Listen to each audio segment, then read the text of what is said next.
My name is unimportant, but I was a friend of Matt's as recent as a year and a half ago.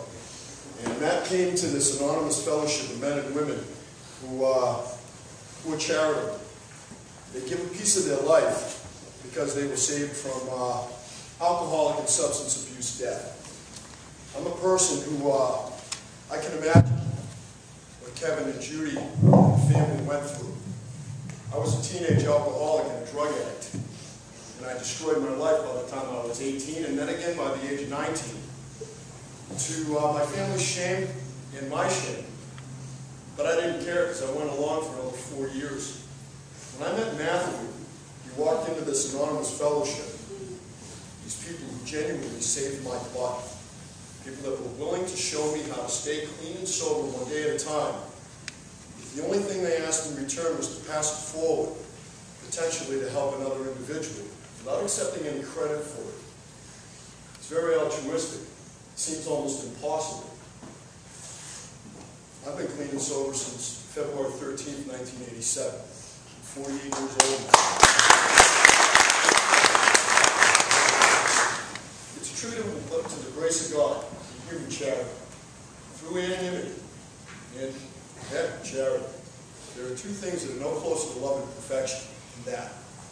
And if an individual can choose to walk that way, they must have been living one horrible, hard life.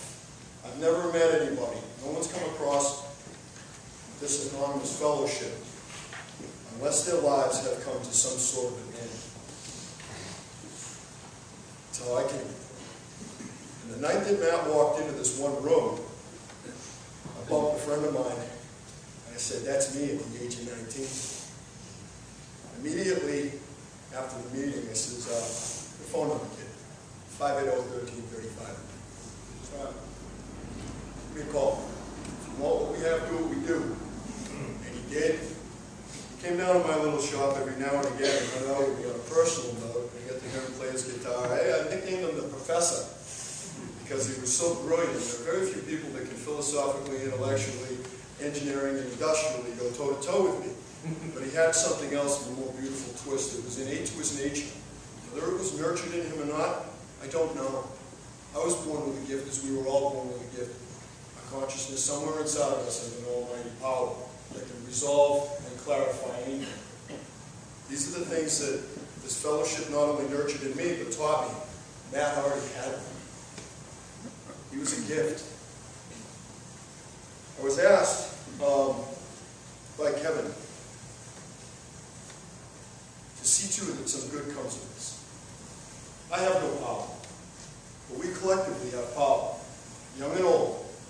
Anybody that we recognize that may be having a little jeopardy in their life, please do not push them away. This illness took my life from me once. The only difference between me and that is I'm still here.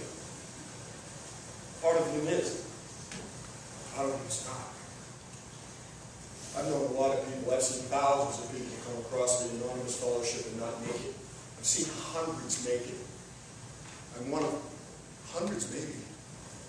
But it's only in this day. And it's only in a moment we can choose to change our lives, pay a little bit more attention, care a little bit more. We live in tough, scary times. Matt knew it. He and I had fantastic conversations about a great many things, including sometimes the church does send their money, you use it in the wrong places and they put your money.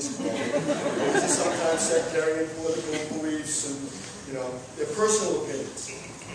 One thing that we've learned in our friendship, he and I, we were able to say anything that we needed to say. I knew a lot about this young man. He was learning how to get honest. He was beginning to find out not so much what the problems were. We all know what our problems are. If we're honest enough to look them in the face. But he was learning to look at a solution. And the solution is spiritual. You can talk philosophy, you can talk emotionalism, grandiosity, you can talk physics, you can talk engineering, you can talk economics.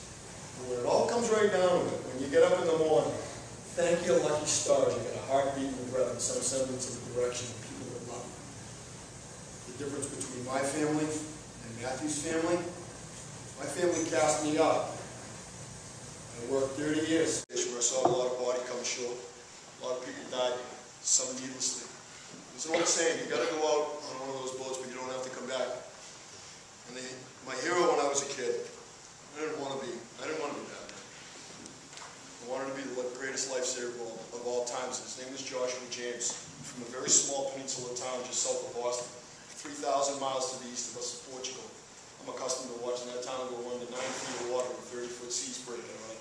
And I was the son of the commanding officer of that station. And on this man's epitaph on his tomb, he saved over 1,000 lives in the middle 1800s. It says, "A greater love hath no man than he did, give his life for his friend." For me, no truer words have been spoken. It's a matter of devotion. It's a matter of choice. Faith without works is absolutely dead. What you do and you choose, not just decide, choose is how you act. So if you take something from this, please take something good in the form of a solution that you can give away, provided your mind is open, your heart is clear. Your soul is untouched, it's unscathed.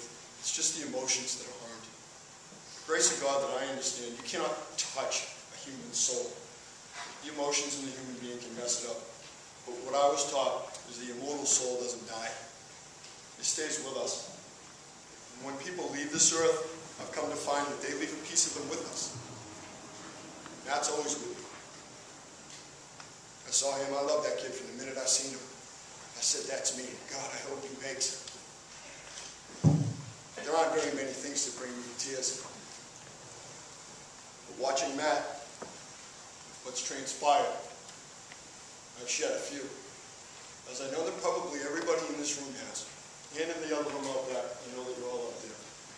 So, when you walk away from this, please take something good, something positive, something loving and caring. Let's try to prevent this from happening with people.